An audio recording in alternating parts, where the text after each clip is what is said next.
ನಮಸ್ಕಾರ ಎಲ್ಲರಿಗೂ. ಇವತ್ತಿನ ನಮ್ಮ ವಿಶೇಷ ಚರ್ಚೆಗೆ ಸ್ವಾಗತ. ನಾವಿವತ್ತು ಚರ್ಚೆ ಮಾಡ್ತಿರೋ ವಿಷಯ ಕ್ರೈಸ್ತ ಧರ್ಮದಲ್ಲಿ ತುಂಬಾ ಜನರಿಗೆ ಗೊತ್ತಿರೋ ಒಂದು ಹೆಸರು ಅಥವಾ ಶೀರ್ಷಿಕೆ, ಮಾತೆ ಮರಿಯಮ್ಮ, ದೇವರ ಪರಿಶುದ್ಧ ತಾಯಿ ಅಂತ. ಇದು ಕೇಳೋಕೆ ಸರಳ ಅನಿಸಿದ್ರು ಇದರ ಹಿಂದೆ ಒಂದು ದೊಡ್ಡ ಕಥೆನೇ ಇದೆ ಅಲ್ವಾ? ದೇವತಾಶಾಸ್ತ್ರ, ಇತಿಹಾಸ ಎಲ್ಲ ಸೇರಿದೆ. ಖಂಡಿತವಾಗಿ. ಇದು ಮೇಲ್ನೋಟಕ್ಕೆ ಒಂದು ಗೌರವ ಸೂಚಕ ಪದ ಅನ್ಸುತ್ತೆ, ಆದ್ರೆ ಇದರ ಆಳ ಬಹಳ ದೊಡ್ಡದು. ಹೌದು. ನಮ್ಮತ್ರ ಮರಿಯಮ್ಮ ದೇವರ ತಾಯಿ, ದೇವತಾಶಾಸ್ತ್ರ ಮತ್ತು ಇತಿಹಾಸ ಅನ್ನೋ ಒಂದು ಆಧಾರ ಗ್ರಂಥದ ಕೆಲವು ಮುಖ್ಯ ಭಾಗಗಳಿವೆ. ನಮ್ಮ ಇವತ್ತಿನ ಗುರಿ ಏನು ಅಂದ್ರೆ, ಈ ದೇವರ ತಾಯಿ ಅನ್ನೋ ಪದದ ನಿಜವಾದ ಅರ್ಥ ಏನು, ಯಾಕೆ ಇದು ಇಷ್ಟು ಮುಖ್ಯ ಆಯ್ತು, ಇದರ ಹಿನ್ನೆಲೆ ಏನು, ಮತ್ತೆ ಇವತ್ತಿಗೂ ಇದು ಎಷ್ಟು ಪ್ರಸ್ತುತ, ಇದನ್ನೆಲ್ಲ ಸ್ವಲ್ಪ ಆಳವಾಗಿ ನೋಡೋಣ ಅಂತ ಆ ಮೂಲ ಪಠ್ಯದ ಸಾರವನ್ನ ಅರ್ಥ ಮಾಡ್ಕೊಳ್ಳೋ ಪ್ರಯತ್ನ ಇದು. ಒಳ್ಳೆ ಪ್ರಯತ್ನ. ಇದು ತುಂಬಾ ಇಂಟ್ರೆಸ್ಟಿಂಗ್ ವಿಷಯ ಕೂಡ. ಹಾಗಾದ್ರೆ ಸರಿ, ನೇರವಾಗಿ ವಿಷಯಕ್ಕೆ ಬರೋಣ.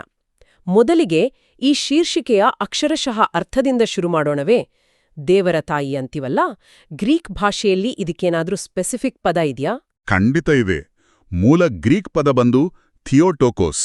ಥಿಯೋಟೋಕೋಸ್, ಇದರಲ್ಲಿ ಥಿಯೋಸ್ ಅಂದ್ರೆ ದೇವ್ರು, ಟೋಕೋಸ್ ಅಂದ್ರೆ ಆ ಜನ್ಮ ನೀಡಿದವಳು ಅಥವಾ ಹೆತ್ತವಳು ಅಂತ. ಹಾಗಾಗಿ ಅಕ್ಷರಶಃ ಅರ್ಥ ದೇವರನ್ನು ಹೆತ್ತವಳು ಅಂತ. ಇಂಗ್ಲಿಷ್ನಲ್ಲಿ ಗಾಡ್ ಬೇರರ್ ಅಂತಾರೆ. ಇದನ್ನೇ ನಾವು ಸಾಮಾನ್ಯವಾಗಿ ದೇವರ ತಾಯಿ, ಮದರ್ ಆಫ್ ಗಾಡ್ ಅಂತ ಭಾಷಾಂತರಿಸೋದು. ಓ, ದೇವರನ್ನು ಹೆತ್ತವಳು ಕೇಳೋಕೆನೆ ಬಹಳ ಗಹನವಾದ ವಿಷಯ ಅನ್ಸುತ್ತೆ. ಇದರ ದೇವತಾಶಾಸ್ತ್ರೀಯ ಮಹತ್ವ ಏನು? ಅಂದ್ರೆ ನಂಬಿಕೆಗಳ ಚೌಕಟ್ಟಿನಲ್ಲಿ ಹೇಗೆ ಅರ್ಥ ಮಾಡ್ಕೊಳ್ಬೇಕು? ಇದು ಅತ್ಯಂತ ಪ್ರಮುಖವಾದ ಒಂದು ದೇವತಾಶಾಸ್ತ್ರೀಯ ಪಾಯಿಂಟ್ ನೋಡಿ.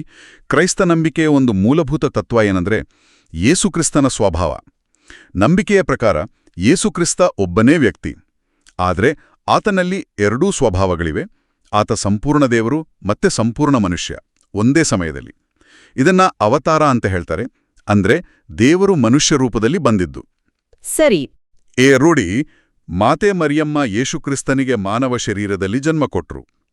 ಯೇಸು ಕೇವಲ ಒಬ್ಬ ಮನುಷ್ಯ ಆಗಿದ್ರೆ ಆಗ ಮರಿಯಮ್ಮ ಮನುಷ್ಯನ ತಾಯಿ ಅಷ್ಟೇ ಆಗ್ತಿದ್ರು. ಆದರೆ ಯೇಸು ಒಂದೇ ವ್ಯಕ್ತಿಯಲ್ಲಿ ದೇವರೂ ಆಗಿರೋದ್ರಿಂದ ಮರಿಯಮ್ಮ ಆ ಮಾನವ ಯೇಸುವಿಗೆ ಜನ್ಮ ಕೊಟ್ಟಾಗ ಅವರು ಆ ದೈವಿಕ ವ್ಯಕ್ತಿಗೂ ಅಂದ್ರೆ ದೇವರ ಮಗನಿಗೂ ತಾಯಿಯಾದರೂ ಅಂತ ಅರ್ಥ. ಥಿಯೋಟೊಕಾಸ್ ಅನ್ನೋದು ಮರಿಯಮ್ಮ ಕೇವಲ ಮನುಷ್ಯನಿಗಲ್ಲ, ದೇವರ ಅವತಾರಕ್ಕೆ ಜನ್ಮ ಕೊಟ್ರು ಅನ್ನೋದನ್ನ ಒತ್ತಿ ಹೇಳತ್ತೆ. ಓ, ಹಾಗಾದ್ರೆ ಇದು ಬರೀ ಮರಿಯಂನವರ ವೈಯಕ್ತಿಕ ಗೌರವಕ್ಕಿಂತ ದೊಡ್ಡದು. ಇದು ನೇರವಾಗಿ ಯೇಸುಕ್ರಿಸ್ತನ ಗುರುತಿನ ಬಗ್ಗೆನೇ ಹೇಳುವಂತೋದಾ? ನಿಖರವಾಗಿ ಅದೇ ಇಲ್ಲಿ ಮುಖ್ಯವಾದ ವಿಷಯ. ಆಕ್ಚುಲಿ ಥಿಯೋಟೊಕೋಸ್ ಅನ್ನೋ ಬಿರುದು ಮುಖ್ಯವಾಗಿ ಯೇಸುಕ್ರಿಸ್ತನ ಬಗ್ಗೆ ಒಂದು ಸ್ಟೇಟ್ಮೆಂಟ್. ಆತ ಕೇವಲ ಒಬ್ಬ ಮಹಾನ್ ವ್ಯಕ್ತಿ, ಪ್ರವಾದಿ ಅಥವಾ ಒಳ್ಳೆ ಮನುಷ್ಯ ಅಲ್ಲ, ಆತ ಸ್ವತಃ ದೇವರು ಮನುಷ್ಯನಾಗಿ ಬಂದವನು ಅನ್ನೋ ನಂಬಿಕೆಯನ್ನ ಈ ಶೀರ್ಷಿಕೆ ಎತ್ತಿಡಿಯುತ್ತೆ.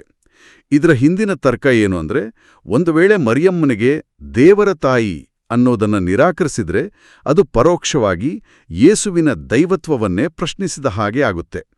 ಹಾಗಾಗಿ ಇದು ಮರಿಯಮ್ಮನವರ ಗೌರವಕ್ಕಿಂತಲೂ ಹೆಚ್ಚಾಗಿ ಕ್ರಿಸ್ತಶಾಸ್ತ್ರದ ಅಂದ್ರೆ ಯೇಸುವಿನ ಸ್ವಭಾವದ ಅಧ್ಯಯನದ ಒಂದು ಮೂಲಾಧಾರ ಅಂತ ಹೇಳ್ಬೋದು. ಇದು ತುಂಬಾನೇ ಸ್ಪಷ್ಟವಾಯ್ತು. ಅಂದ್ರೆ ಶೀರ್ಷಿಕೆ ಮರಿಯಮ್ಮನವರದು, ಆದರೆ ಅದರ ಫೋಕಸ್ ಯೇಸುಕ್ರಿಸ್ತನ ಮೇಲೆ ಇದೆ. ಈಗ ಒಂದು ಕುತೂಹಲ, ಈ ಶೀರ್ಷಿಕೆ ಯಾವಾಗ, ಹೇಗೆ ಅಫಿಷಿಯಲ್ ಆಯ್ತು? ಇದರ ಹಿಂದೆ ಏನಾದ್ರೂ ವಿವಾದಗಳು, ಚರ್ಚೆಗಳು ನಡೆದಿದ್ವಾ? ಹೌದು, ಇದರ ಐತಿಹಾಸಿಕ ಹಿನ್ನೆಲೆ ನಿಜಕ್ಕೂ ರೋಚಕವಾಗಿದೆ. ನಾವು ಕ್ರಿಸ್ತಶಕ 5ನೇ ಶತಮಾನಕ್ಕೆ ಹೋಗ್ಬೇಕು. ನಿರ್ದಿಷ್ಟವಾಗಿ ಕ್ರಿಸ್ತಶ 431ರಲ್ಲಿ ಆಗಿನ ಕಾಲದ ಎಫೆಸಸ್ ಅನ್ನೋ ಪಟ್ಟಣದಲ್ಲಿ, ಈಗಿನ ಟರ್ಕಿಯಲ್ಲಿದೆ ಅದು. ಅಲ್ಲಿ ಒಂದು ದೊಡ್ಡ ಧಾರ್ಮಿಕ ಸಭೆ ನಡೀತು, ಕೌನ್ಸಿಲ್ ಆಫ್ ಎಫೆಸಸ್ ಅಂತ. ಅಲ್ಲಿಂದಲೇ ಈ ಥಿಯೋಟೊಕೋಸ್ ಶೀರ್ಷಿಕೆಗೆ ಅಧಿಕೃತ ಮಾನ್ಯತೆ ಸಿಕ್ಕಿದ್ದು. ಆದ್ರೆ ಅದು ಅಷ್ಟು ಸುಲಭವಾಗಿ ಆಗ್ಲಿಲ್ಲ. ಓ, ಹಾಗೇನೋ? ಆ ಕಾಲದಲ್ಲಿ ಕಾನ್ಸ್ಟಾಂಟಿನೋಪಲ್ನ ಬಿಷಪ್ ಆಗಿದ್ದ ನೆಸ್ಟೋರಿಯಸ್ ಅಂತ ಒಬ್ಬ ಪ್ರಭಾವಿ ವ್ಯಕ್ತಿ ಇದ್ರು. ಅವರು ಒಂದು ಹೊಸ ವಾದವನ್ನು ಶುರು ಮಾಡಿದ್ರು. ಅವ್ರ ಪ್ರಕಾರ ಮರಿಯಮ್ಮನವರನ್ನ ಥಿಯೋಟೊಕೋಸ್ ಅಂದ್ರೆ ದೇವರ ತಾಯಿ ಅಂತ ಕರೆಯೋದು ಸರಿಯಿಲ್ಲ, ಬದಲಾಗಿ ಕ್ರಿಸ್ತೋಟೊಕೋಸ್ ಅಂದ್ರೆ ಕ್ರಿಸ್ತನ ತಾಯಿ ಅಂತ ಕರಿಬೇಕು ಅಂದ್ರು. ಕ್ರಿಸ್ತನ ತಾಯಿ ಯಾಕೆ ಹಾಗೆ? ಅವರ ಲಾಜಿಕ್ ಹೀಗಿತ್ತು. ಮರಿಯಮ್ಮ ಜನ್ಮ ನೀಡಿದ್ದು ಯೇಸುವಿನ ಮಾನವ ಶರೀರಕ್ಕೆ, ಅಂದ್ರೆ ಆತನ ಮಾನವ ಸ್ವಭಾವಕ್ಕೆ ಮಾತ್ರ. ದೇವರ ದೈವಿಕ ಸ್ವಭಾವಕ್ಕೆ ಹುಟ್ಟುಸಾವು ಇಲ್ಲ, ಅದು ಅನಾದಿ, ಅದಕ್ಕೆ ತಾಯಿ ಇರೋಕೆ ಸಾಧ್ಯವಿಲ್ಲ. ಸೊ ಆಕೆ ದೈವತ್ವಕ್ಕೆ ಜನ್ಮ ಕೊಡ್ಲಿಲ್ಲ, ಕೇವಲ ಕ್ರಿಸ್ತ ಅನ್ನೋ ಮಾನವ ವ್ಯಕ್ತಿಗೆ ಜನ್ಮ ಕೊಟ್ರು. ಇದು ಅವರ ವಾದ. ಇದು ಸ್ವಲ್ಪ ಕಾಂಪ್ಲಿಕೇಟೆಡ್ ಅನ್ಸುತ್ತೆ. ಹೌದು. ನೆಸ್ಟೋರಿಯಸ್ ಅವರ ಈ ವಾದ ಆಗಿನ ಕ್ರಿಸ್ತ ಜಗತ್ತಿನಲ್ಲಿ ದೊಡ್ಡ ಬಿರುಗಾಳಿಯನ್ನೇ ಎಬ್ಬಿಸಿತು. ಯಾಕಂದ್ರೆ ಅವರ ವಾದ ಕೇಳೋಕ್ ಹೇಗಿತ್ತು ಅಂದ್ರೆ, ಅದು ಯೇಸುಕ್ರಿಸ್ತನ ವ್ಯಕ್ತಿತ್ವವನ್ನೇ ಎರಡಾಗಿ ವಿಭಾಗ ಮಾಡಿದ ಹಾಗೆ. ಒಬ್ಬ ದೈವಿಕ ಲೋಗೋಸ್, ದೇವರ ವಾಕ್ಯ, ಇನ್ನೊಬ್ಬ ಮಾನವ ಯೇಸು. ಇವರಿಬ್ಬರ ಮಧ್ಯೆ ಕೇವಲ ಒಂದು ನೈತಿಕ ಸಂಬಂಧ ಇತ್ತೇ ಹೊರತು ಒಂದೇ ವ್ಯಕ್ತಿಯಲ್ಲಿ ಅವರು ಒಂದಾಗಿರಲಿಲ್ಲ ಅನ್ನೋ ಹಾಗೆ ಧ್ವನಿಸ್ತಿತ್ತು. ಇದು ಚರ್ಚಿನ ಮುಖ್ಯ ಬೋಧನೆಗೆ, ಅಂದ್ರೆ ಯೇಸು ಒಬ್ಬನೇ ವ್ಯಕ್ತಿ, ಆತನಲ್ಲಿ ದೈವತ್ವ ಮತ್ತು ಮಾನವತ್ವ ಬೇರ್ಪಡಿಸಲಾಗದಂತೆ ಒಂದಾಗಿದೆ ಅನ್ನೋ ಅವತಾರದ ಸಿದ್ಧಾಂತಕ್ಕೆ ಡೈರೆಕ್ಟ್ ಚಾಲೆಂಜ್ ಆಗಿತ್ತು. ಹಾಗಾದ್ರೆ ಚರ್ಚ್ ಸುಮ್ನೆ ಕೂರ್ಲಿಲ್ಲ ಅನ್ಸುತ್ತೆ. ಇದ್ರ ಪ್ರತಿಕ್ರಿಯೆ ಹೇಗಿತ್ತು? ಖಂಡಿತ ಇಲ್ಲ. ಚರ್ಚ್ನ ಪ್ರಮುಖ ದೇವತಾಶಾಸ್ತ್ರಜ್ಞರು, ವಿಶೇಷವಾಗಿ ಅಲೆಕ್ಸಾಂಡ್ರಿಯಾದ ಬಿಷಪ್ ಸಿರಿಲ್, ಅವರು ನೆಸ್ಟೋರಿಯಸ್ ವಾದದಲ್ಲಿರೋ ಅಪಾಯವನ್ನ ಗುರ್ತಿಸಿದ್ರು. ಸಿರಿಲ್ ಅವರು ಬಹಳ ಸ್ಟ್ರಾಂಗ್ ಆಗಿ ವಾದ ಮಾಡಿದ್ದೇನೆಂದ್ರೆ, ಮರಿಯಮ್ಮ ಜನ್ಮ ನೀಡಿದ್ದು ಕೇವಲ ಒಂದು ಸ್ವಭಾವಕ್ಕೆ ಅಲ್ಲ, ಬದಲಾಗಿ ಒಬ್ಬ ವ್ಯಕ್ತಿಗೆ. ಆ ವ್ಯಕ್ತಿ ಯೇಸುಕ್ರಿಸ್ತ. ಆ ವ್ಯಕ್ತಿ ದೇವರೂ ಹೌದು, ಮನುಷ್ಯನೂ ಹೌದು. ಆದ್ದರಿಂದ ಆ ವ್ಯಕ್ತಿಯ ತಾಯಿಯಾದ ಮರಿಯಮ್ಮ ನಿಜವಾಗಿಯೂ ದೇವರ ತಾಯಿ, ಥಿಯೋಟೋಕೋಸ್. ಇದು ಸಿರಿಲ್ ಅವರ ವಾದ. ಈ ವಾದ ವಿವಾದ ಬಗೆಹರಿಸೋಕೆ, ಚರ್ಚ್ನ ಅಧಿಕೃತ ನಿಲುವು ಏನೋ ಅಂತ ಸ್ಪಷ್ಟಪಡಿಸೋಕೆ ಕ್ರಿಸ್ತಶಕ 431ರಲ್ಲಿ ಎಫೆಸಸ್ನಲ್ಲಿ ಒಂದು ಸಾರ್ವತ್ರಿಕ ಸಭೆಯನ್ನ ಕರೆಯಲಾಯಿತು. ಆ ಎಫೆಸಸ್ ಸಭೆಯಲ್ಲಿ ಏನಾಯ್ತು? ಅಲ್ಲಿ ಚರ್ಚೆಗಳೆಲ್ಲ ಜೋರಾಗೇ ನಡೀತಾ? ಹೌದು. ಆ ಸಭೆ ಸಾಕಷ್ಟು ನಾಟಕೀಯವಾಗಿತ್ತು. ಸಂಘರ್ಷಗಳೂ ಇದ್ವು ಅಂತ ಹೇಳ್ತಾರೆ. ನೆಸ್ಟೋರಿಯಸ್ ಮತ್ತು ಅವರ ಸಪೋರ್ಟರ್ಸ್ ಒಂದು ಕಡೆ, ಸಿರಿಲ್ ಮತ್ತು ಅವರ ಕಡೆ ಇದ್ದವರು ಇನ್ನೊಂದು ಕಡೆ. ರಾಜಕೀಯ ಒತ್ತಡಗಳು ಇದ್ವು. ಆದರೆ ಕೊನೆಗೆ ದೇವತಾಶಾಸ್ತ್ರೀಯವಾಗಿ ಬಹುಪಾಲು ಬಿಷಪ್ಗಳು ಸಿರಿಲ್ ಅವರ ವಾದವನ್ನೇ ಒಪ್ಕೊಂಡ್ರು. ಯೇಸುವಿನ ದೈವತ್ವ ಮತ್ತು ಮಾನವತ್ವ ಒಂದೇ ವ್ಯಕ್ತಿಯಲ್ಲಿ ಬೇರ್ಪಡಿಸಲಾಗದು ಅನ್ನೋ ಸತ್ಯವನ್ನ ಎತ್ತಿ ಹಿಡಿಯೋಕೆ ಮರಿಯಮ್ಮನಿಗೆ ಥಿಯೋಟಕೋಸ್ ಅನ್ನೋ ಶೀರ್ಷಿಕೆಯೇ ಸರಿ ಅಂತ ಸಭೆ ತೀರ್ಮಾನ ಮಾಡಿತು. ನೆಸ್ಟೋರಿಯಸ್ ಅವರ ಬೋಧನೆಯನ್ನ ಧರ್ಮವಿರೋಧಿ, ಹೆರಿಟಿಕಲ್ ಅಂತ ಖಂಡಿಸಿ ಅವರನ್ನ ಪದವಿಯಿಂದ ತೆಗೆದುಹಾಕಲಾಯಿತು. ಓಹೋ, ದೊಡ್ಡ ನಿರ್ಧಾರವೇ ಅದು. ಹೌದು. ಇದನ್ನು ಒಂದು ದೊಡ್ಡ ಚಿತ್ರಣದಲ್ಲಿ ನೋಡಿದ್ರೆ ಎಫೆಸಸ್ ಸಭೆಯ ನಿರ್ಧಾರ ಕೇವಲ ಮರಿಯಮ್ಮನ ಶೀರ್ಷಿಕೆ ಪದ್ಯ ಅಷ್ಟೇ ಅಲ್ಲ. ಅದು ಮುಖ್ಯವಾಗಿ ಯೇಸು ಯಾರು, ದೇವರ ಅವತಾರ ಅಂದ್ರೇನು ಅನ್ನೋ ಮೂಲಭೂತ ಪ್ರಶ್ನೆಗಳಿಗೆ ಉತ್ತರ ಕೊಡೋ ಪ್ರಯತ್ನವಾಗಿತ್ತು. ಥಿಯೋಟಕೋಸ್ ಶೀರ್ಷಿಕೆಯನ್ನ ದೃಢಪಡಿಸೋ ಮೂಲಕ ಚರ್ಚ್ ಯೇಸುಕ್ರಿಸ್ತನ ನಿಜವಾದ ದೈವ ಮಾನವ ಸ್ವರೂಪವನ್ನ ಮತ್ತು ಅವತಾರದ ರಹಸ್ಯವನ್ನ ಅಧಿಕೃತವಾಗಿ ಘೋಷಿಸಿತು. ಇದು ಮುಂದೆ ಕ್ರೈಸ್ತ ದೇವತಾಶಾಸ್ತ್ರದ ಬೆಳವಣಿಗೆ ಮೇಲೆ ಬಹಳ ಆಳವಾದ ಪರಿಣಾಮ ಬೀರಿತು. ಇದು ನಿಜಕ್ಕೂ ಒಂದು ಟರ್ನಿಂಗ್ ಪಾಯಿಂಟ್ ಇದ್ದಾಗೆ. ಆದರೆ ನಮ್ಮ ಆಧಾರ ಗ್ರಂಥದಲ್ಲಿ ಇನ್ನೊಂದು ಇಂಟ್ರೆಸ್ಟಿಂಗ್ ವಿಷಯ ಹೇಳಿದ್ದಾರೆ. ಈ ಥಿಯೋಟಕೋಸ್ ಅನ್ನೋ ಪದ ಎಫೆಸಸ್ ಸಭೆಯಲ್ಲಿ ಅಂದ್ರೆ 431ರಲ್ಲಿ ಹೊಸದಾಗಿ ಹುಟ್ಟಿದ್ದಲ್ಲ, ಅದಕ್ಕೂ ಮುಂದಲೇ ಬಳಕೆಯಲ್ಲಿತ್ತು ಅಂತ. ಕ್ರಿಸ್ತಶಕ 3ನೇ ಶತಮಾನದಲ್ಲಿ ಅಲೆಕ್ಸಾಂಡ್ರಿಯಾದ ಒರಿಜಿನ್ ಆಫ್ ಅಲೆಕ್ಸಾಂಡ್ರಿಯಾ ತರಹದ ಹಳೆ ಚರ್ಚ್ ಪಿತಾಮಹರು ಈ ಪದವನ್ನ ಬಳಸಿದ್ರು ಅಂತ ಉಲ್ಲೇಖ ಇದೆ. ಹಾಗಾದ್ರೆ ಎಫೆಸಸ್ ಸಭೆ ಹೊಸದಾಗಿ ಏನ್ ಮಾಡ್ತು? ನೀವು ಹೇಳಿದ್ದು ಕರೆಕ್ಟ್. ಥಿಯೋಟೋಕೋಸ್ ಪದ ಖಂಡಿತವಾಗಿಯೂ 5ನೇ ಶತಮಾನಕ್ಕಿಂತ ಹಳೆಯದ. ಅದು ಕ್ರೈಸ್ತರ ಭಕ್ತಿ ಜೀವನದಲ್ಲಿ, ಪ್ರಾರ್ಥನೆಗಳಲ್ಲಿ ಮತ್ತೆ ದೇವತಾಶಾಸ್ತ್ರಜ್ಞರ ಬರಹಗಳಲ್ಲಿ ಆಗಲೇ ಇತ್ತು. ಒರಿಜಿನ್ ಮಾತ್ರ ಅಲ್ಲ, ಅಥನಾಸಿಯಸ್, ಗ್ರೆಗೊರಿ ನಜಿಯಾನ್ಸೆನ್ ಹೀಗೆ ಅನೇಕ ಮುಖ್ಯ ಚರ್ಚ್ ಪಿತಾಮಹರು ಅದನ್ನ ಬಳಸಿದ್ರು. ಆದರೆ ನೆಸ್ಟೋರಿಯಸ್ ಈ ವಿವಾದವನ್ನ ಶುರು ಮಾಡೋ ತನಕ ಅದರ ಬಗ್ಗೆ ದೊಡ್ಡ ಪ್ರಶ್ನೆ ಎದ್ದಿರಲಿಲ್ಲ. ಎಲ್ಲರೂ ಸಾಮಾನ್ಯವಾಗಿ ಒಪ್ಕೊಂಡಿದ್ರು. ಎಫೆಸಸ್ ಸಭೆಯ ಮಹತ್ವ ಏನು ಅಂದ್ರೆ, ಅದು ಈ ಹಳೆಯ ಜನಪ್ರಿಯ ಮತ್ತು ದೇವತಾಶಾಸ್ತ್ರೀಯವಾಗಿ ಮುಖ್ಯವಾಗಿದ್ದ ಶೀರ್ಷಿಕೆಗೆ ಎದುರಾದ ವಿರೋಧವನ್ನು ಬಗೆಹರಿಸಿ ಅದಕ್ಕೆ ಒಂದು ಸಾರ್ವತ್ರಿಕ ಅಧಿಕೃತ ಮಾನ್ಯತೆಯನ್ನ ನೀಡಿತು. ಆ ಶೀರ್ಷಿಕೆಯನ್ನ ಚರ್ಚ್ನ ಒಂದು ಮೂಲಭೂತ ನಂಬಿಕೆಯ ಭಾಗ ಅಂತ ದೃಢಪಡಿಸಿತು. ಹಾಗಾಗಿ ಅದು ಹೊಸದಾಗಿ ಸೃಷ್ಟಿಸಿದ್ದಲ್ಲ, ಬದಲಾಗಿ ಇದ್ದ ಸಂಪ್ರದಾಯವನ್ನ ಸ್ಪಷ್ಟಪಡಿಸಿ, ರಕ್ಷಿಸಿ, ಅಫಿಷಿಯಲ್ ಮಾಡ್ತು ಅಂತ ಹೇಳ್ಬೋದು. ಅರ್ಥವಾಯ್ತು. ಇದ್ದ ಸಂಪ್ರದಾಯಕ್ಕೆ ಒಂದು ಅಧಿಕೃತ ಮುದ್ರೆ ಒತ್ತಿದ ಹಾಗೆ. ಸರಿ, ಈಗ ನಾವು ಇದ್ರ ಇತಿಹಾಸ, ಅರ್ಥ ಎಲ್ಲ ತಿಳ್ಕೊಂಡ್ವಿ. ಮುಂದಿನ ಪ್ರಶ್ನೆ, ಇವತ್ತಿನ ಕಾಲದಲ್ಲಿ, ಅದರಲ್ಲೂ ವಿಶೇಷವಾಗಿ ಕ್ಯಾಥೋಲಿಕ್ ಆಚರಣೆಗಳಲ್ಲಿ ಈ ದೇವರ ತಾಯಿ ಅನ್ನೋ ಶೀರ್ಷಿಕೆಗೆ ಎಷ್ಟು ಮಹತ್ವ ಇದೆ? ಇದು ಬರೀ ಹಿಸ್ಟ್ರಿ ಬುಕ್ಕಲ್ಲಿರೋ ವಿಷಯನಾ ಅಥವಾ ಇವತ್ತಿಗೂ ಜೀವಂತವಾಗಿದೆಯಾ? ಖಂಡಿತವಾಗಿಯೂ ಇದು ಇವತ್ತಿಗೂ ಬಹಳ ಜೀವಂತವಾಗಿದೆ. ಕ್ಯಾಥೋಲಿಕ್ ಚರ್ಚ್ನ ಧಾರ್ಮಿಕ ಕ್ಯಾಲೆಂಡರ್ನಲ್ಲೇ ಇದಕ್ಕೆ ದೊಡ್ಡ ಸ್ಥಾನ ಇದೆ. ಪ್ರತಿ ವರ್ಷ ಜನವರಿ 1ನೇ ತಾರೀಕು ಹೊಸ ವರ್ಷದ ಮೊದಲ ದಿನಾನೇ ಕ್ಯಾಥೋಲಿಕರು ದೇವರ ಪವಿತ್ರ ತಾಯಿ ಮಾತೆ ಮರಿಯಮ್ಮನವರ ಹಬ್ಬ ಅಂತ ಆಚರಿಸ್ತಾರೆ. Solemnity of Mary mother of God ಅಂತ. ಇದು ಚರ್ಚ್ನ ಅತ್ಯಂತ ಪ್ರಮುಖ ಹಬ್ಬಗಳಲ್ಲಿ ಒಂದು. ಹೋಲಿ ಡೇ ಆಫ್ ಆಬ್ಲಿಗೇಷನ್ ಅಂತ ಕರೀತಾರೆ. ಅಂದ್ರೆ ಅಂದು ಪ್ರಾರ್ಥನೆಗೆ ಹೋಗಲೇಬೇಕು ಅಂತ. ಓ, ಜನವರಿ 1ಕ್ಕೆ ಯಾಕೆ? ಹೊಸ ವರ್ಷದ ದಿನ? ಅದಕ್ಕೇನಾದ್ರೂ ವಿಶೇಷ ಕಾರಣ ಇದೆಯಾ? ಹೌದು, ಅದಕ್ಕೊಂದು ಅರ್ಥ ಇದೆ.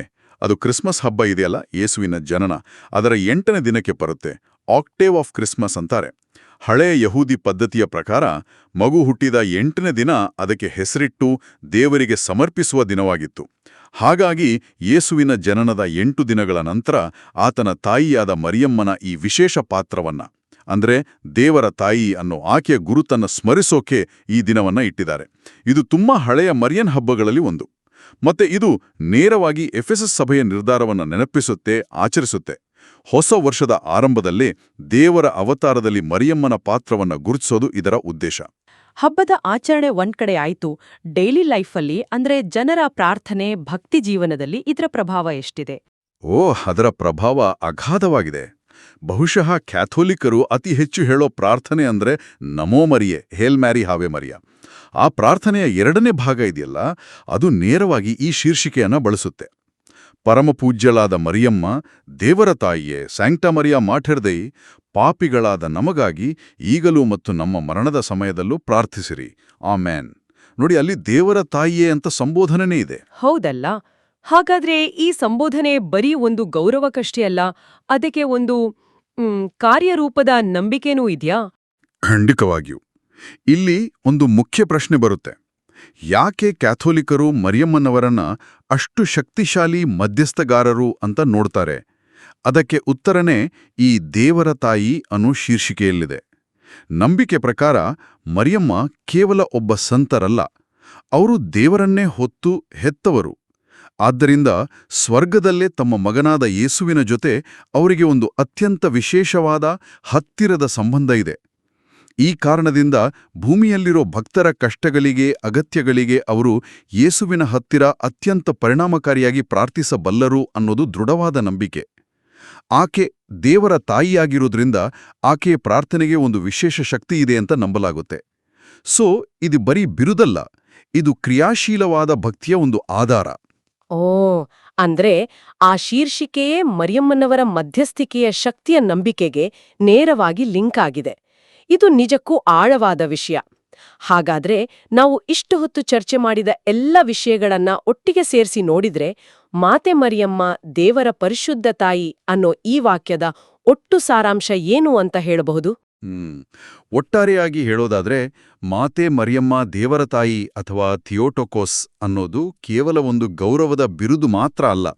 ಅದು ಕ್ರೈಸ್ತ ಧರ್ಮದ, ವಿಶೇಷವಾಗಿ ಕ್ಯಾಥೋಲಿಕ್ ಮತ್ತು ಆರ್ಥೋಡಾಕ್ಸ್ ಸಂಪ್ರದಾಯಗಳ ಕೆಲವು ಮೂಲಭೂತ ನಂಬಿಕೆಗಳನ್ನು ತನ್ನಲ್ಲಿ ಹಿಡಿದಿಟ್ಟುಕೊಂಡಿರೋ ಒಂದು ದೇವತಾಶಾಸ್ತ್ರೀಯ ಸೂತ್ರ ಅಂತ ಹೇಳ್ಬೋದು.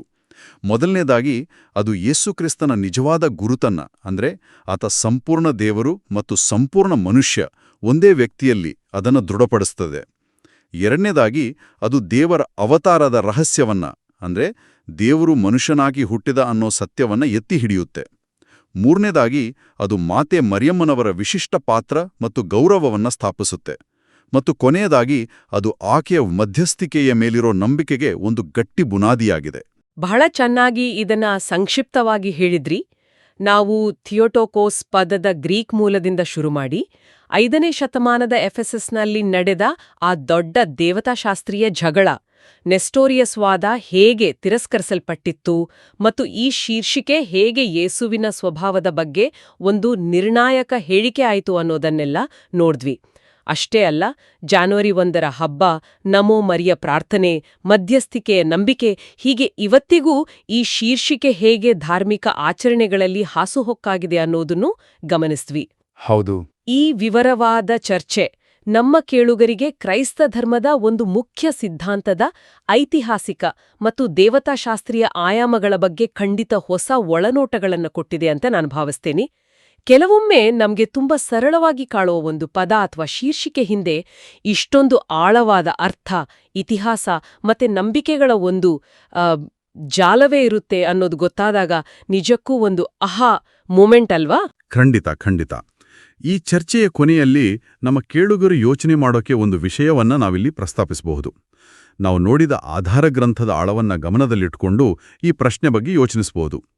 ಒಂದು ಧಾರ್ಮಿಕ ಶೀರ್ಷಿಕೆ ಹುಟ್ಟಿಕೊಂಡ ಐತಿಹಾಸಿಕ ಸಂದರ್ಭವನ್ನ, ಅಂದ್ರೆ ಅದು ಯಾವ ವಿವಾದಗಳಿಂದ, ಯಾವ ವಾದಗಳಿಂದ, ಯಾವ ಅಗತ್ಯತೆಗಳಿಂದ ಬಂತು ಅನ್ನೋದನ್ನ ನಾವು ಆಳವಾಗಿ ಅರ್ಥ ಮಾಡಿಕೊಂಡಾಗ ಅದು ಆ ಶೀರ್ಷಿಕೆಯನ್ನ ನಾವು ಇವತ್ತು ನೋಡೋ ರೀತಿ, ಅದರ ಇವತ್ತಿನ ಬಳಕೆ ಅಥವಾ ಅದರ ಮಹತ್ವದ ಮೇಲಿರೋ ನಮ್ಮ ದೃಷ್ಟಿಕೋನವನ್ನ ಹೇಗೆ ಬದಲಾಯಿಸಬಹುದು. 5ನೇ ಶತಮಾನದ ಆ ಬಿಸಿ ಚರ್ಚೆಗಳು, ಎಫೆಸಸ್ನ ನಿರ್ಧಾರಗಳು, ಇವೆಲ್ಲ ಇವತ್ತಿನ ನಮ್ಮ ನಂಬಿಕೆ, ಆಚರಣೆ, ಭಕ್ತಿ ಮೇಲೆ ಹೇಗೆ ಹೊಸ ಬೆಳಕನ್ನ ಚೆಲ್ಲಬಹುದು. ಇದು ಯೋಚನೆ ಮಾಡೋಕೆ ಒಂದು ಒಳ್ಳೆ ಅವಕಾಶ ಅನ್ಸತ್ತೆ. ಪ್ರಿಯರೇ, ಈ ಚಾನೆಲ್ ಅನ್ನು ಸಬ್ಸ್ಕ್ರೈಬ್ ಮಾಡಿ ಪ್ರತಿದಿನ ದೇವರ ವಾಕ್ಯವನ್ನು ಆಲಿಸುತ್ತಾ ಅದನ್ನು ಇತರರೊಂದಿಗೆ ಹಂಚಿಕೊಳ್ಳಲು ನಮಗೆ ನೆರವಾಗಿರಿ. ಧನ್ಯವಾದಗಳು.